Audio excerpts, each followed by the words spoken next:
بسم الله الرحمن الرحيم. السلام عليكم ورحمة الله وبركاته. وحرمت حرور ومالنا حدا وطبنكي بش السفر إلى خير كذا هينسي آمين آمين.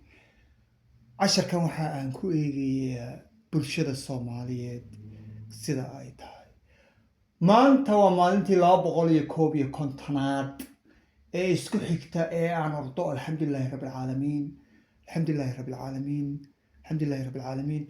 برشة الصومالية إيه يوروب كل قن وقوي مريكان كهذا الكيس بدأ يوروب dadka ku dhaqanay Soomaaliyeed way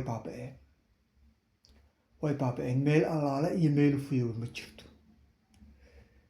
Dhilaynimadii baa caadi noqotay, akhlaaq xumadii baa caadi noqotay, waqti lumiskii baa caadi noqotay, tuuganimadii baa caadi noqotay, dulmigii baa caadi noqotay, beentii baa caadi noqotay.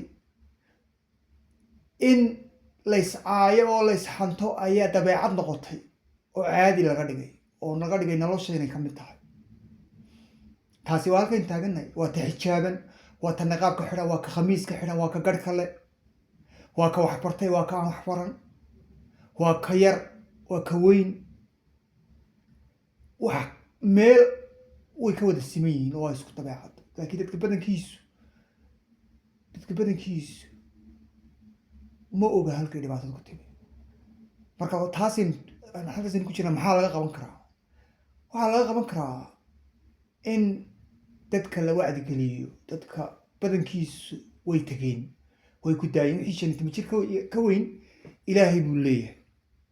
dadka yaryar in la qabto, dadka yaryar in la qabto oo jiilka imika soo socda la qabto, oo dadka wax maqlaya ee madaxaadka yaryar, kuwa dhaxaadka, kuwa waaweyn ee wax maqlaya, dadka qaar baa fiican way yaryihiin, laakiin kuwaas la wacdigeliyo, kuwaa la qabto, kuwaa la tababaro. intaanay carruur dhalin la tababaro, iyaga la tababaro.